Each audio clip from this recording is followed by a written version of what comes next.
The Santa Cruz Vala is about to get its first ride. I'm excited to see what their first 4-bar bike's like. It's also their first Bosch bike. It's their first bike I've ridden with radial tyres, which I'm excited to see what it's like. And I'm just really excited. I love the Heckler SL.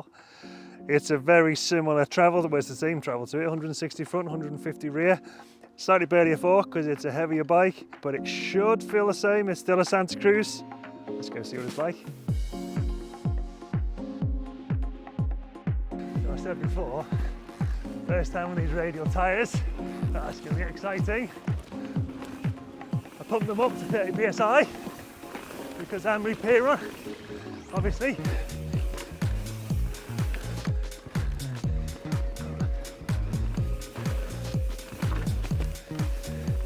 It feels good.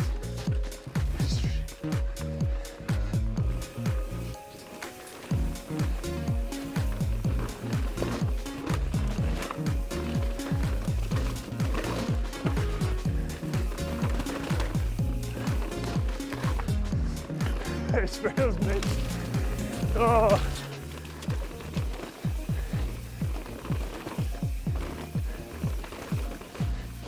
It's actually my first time since they've been here and felt the place. Oh, I feel that power straight away.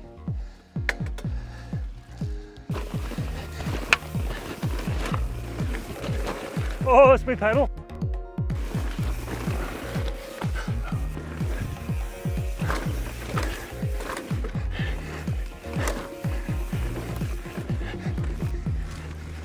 Oh.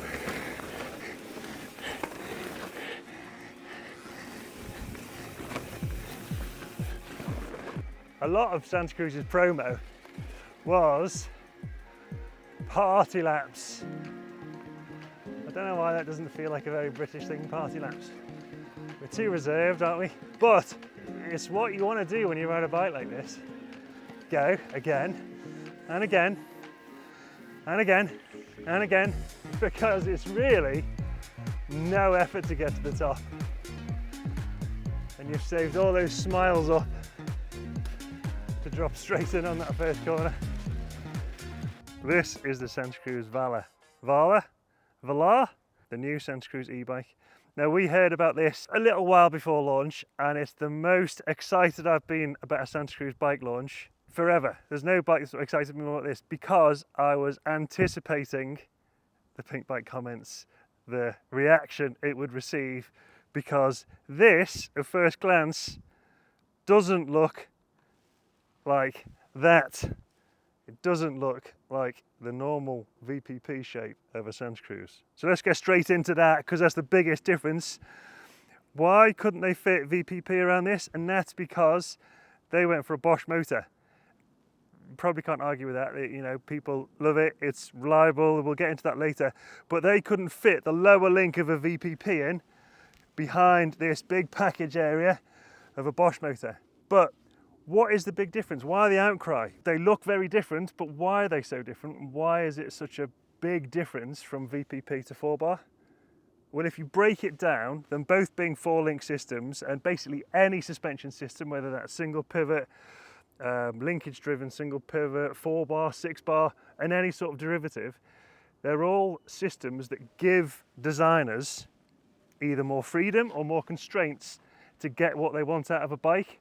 So basically we talk about the front triangle being 1 link, the chainstay being another, the seatstay being another, and the rocker link.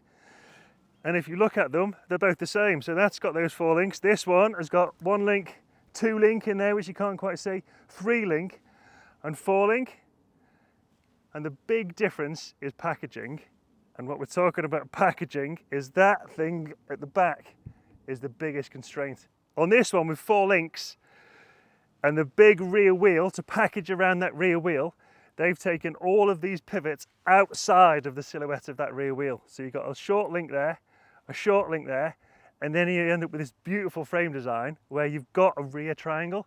You've got a rear triangle, a front triangle, and 2 little short links there. It creates this kind of elegant solution of frame design. It does kind of throw in some tricky things. These links rotate quite a lot, and so for the suspension designer to get their instant center where they want it, it's quite difficult to package that. It's quite difficult to achieve that. If you can't fit that lower link in there, the horse link, the FSR link, the 4-bar solution, whatever you want to call it, is where you would then naturally end up. Now, why is it so different?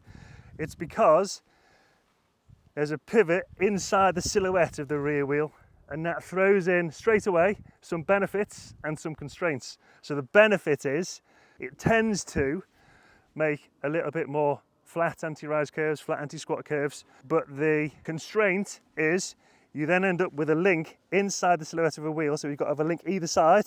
You tend to end up with clevis links, and you tend to end up with a little bit more flex on an FSR link, or horse link, or 4-bar, or whatever you want to term it. But it gives the frame designer, the design team of Santa Cruz, a little bit more room to navigate around that e-bike motor, around the rear wheel, and design what they want to come up with. Now, what's better? Really, there isn't a better or a worse. These two bikes have got different suspension systems, but they've got the same design team around them. They'll choose the anti-squat, the anti-rise, the leverage rate, the axle path, the pedal kickback, whatever they want to achieve. They'll know what they want, and that same team that designed that beautiful, elegant looking bike has designed this. And now that's kind of one ingredient of the puzzle, is the suspension design, but the whole recipe is baked by that design team at Santa Cruz. If suspension design is one ingredient of a recipe, the two more divisive bits of any e-bike is going to be motor and battery. And the choices that Santa Cruz have made here, I agree with.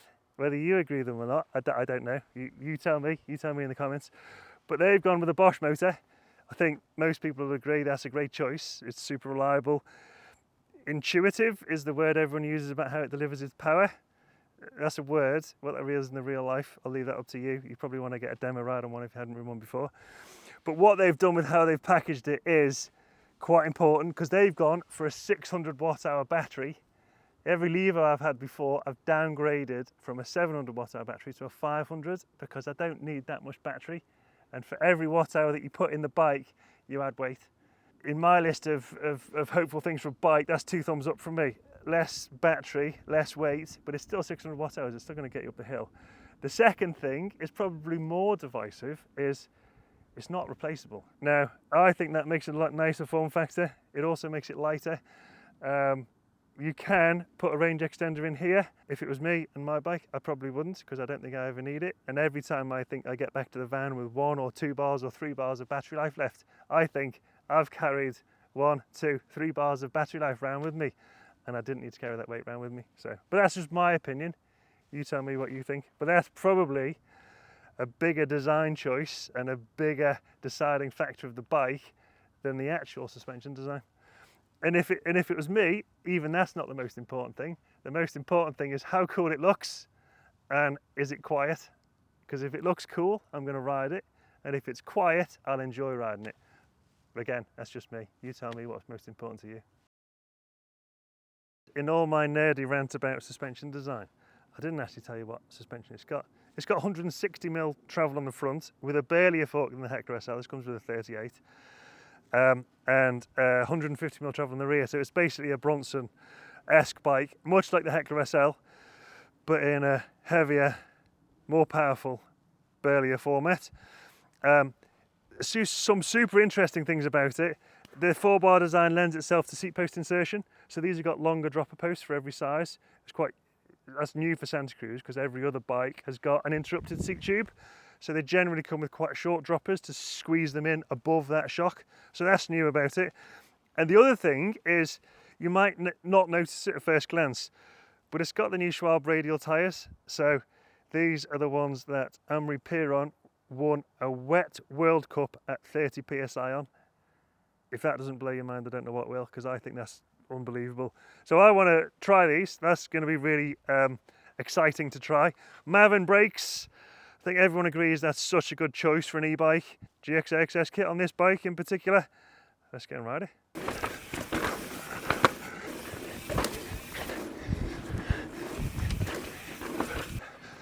So yet another lap.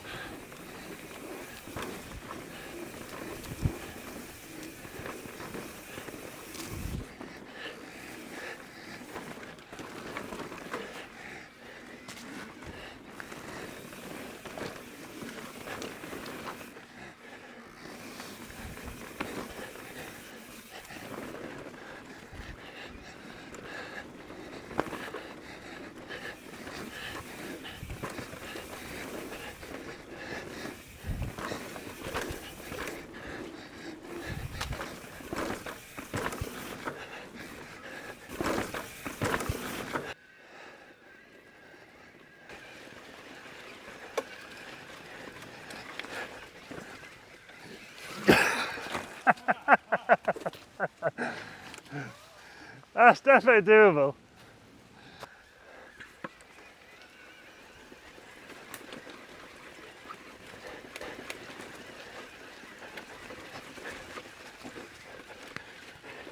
That's cheating, that's cheating.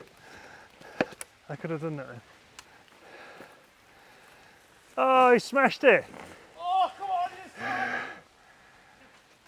Oh, he smashed it. Oh no, I wasn't first. Yeah, I'm not first, I gotta go full beans.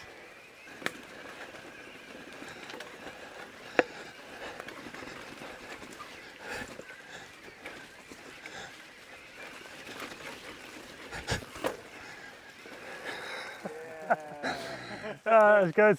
We just did the travelator, as it called it, where we went on the Vala.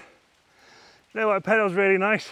I thought with the power, there's a few routes on the climb, we were going to get to it and spin out, but we didn't. I looped that a few times, but that was on me, and it got it really nice. So now we're going to hit some other tracks.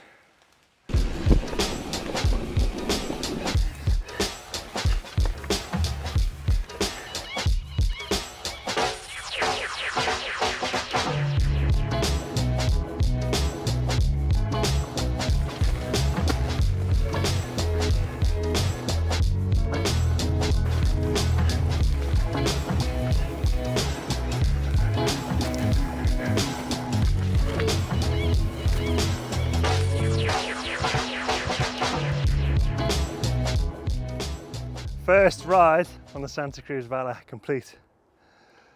My thoughts, it's really, really Santa Cruz. It's flipping brilliant. It's a good bike. Everything they wanted to do with the lightweight, and it rides a bit lighter than most full fat e-bikes. It's ticked the box. I forgot I was right. I forgot what I was doing down this track, and I just did it over and over and over and over again, which is the sign of a good e-bike. So I don't think there's any question in my mind, if I was going to buy a full fat e-bike today, it'd be this. Obviously, I'm not very objective because we sell Santa Cruz and I love this bike and I've just been riding it for an hour, so, you know, take that as you will. But I don't think that's the question. I think this is the best full fat e-bike out right now. The question is, would you go full fat or would you go SL? And that's probably the biggest question in my mind now, is I've had so much fun on this. And as we were talking to, he's coming down behind us on an SL. The question in my mind is, I have 25% more fun on the climbs on this. 100% you do. It's got more power. It just whizzes up those climbs. Probably 20% less fun on the downs, just because of that extra weight that it's got. That's inevitable. What's right for you? What's right for me? That's $1 million question. So I'm not even going to answer it. I think it's a brilliant, brilliant full fat e-bike. Ticks all the boxes for me, and it would now be top of the list in that list of full fat e-bikes for me. The 4-bar thing, you forget about it when you're riding. It works really well. It's a Santa Cruz. It doesn't look like a Santa Cruz, but it rides like one, and it's a really, really good bike. Well done, Santa Cruz.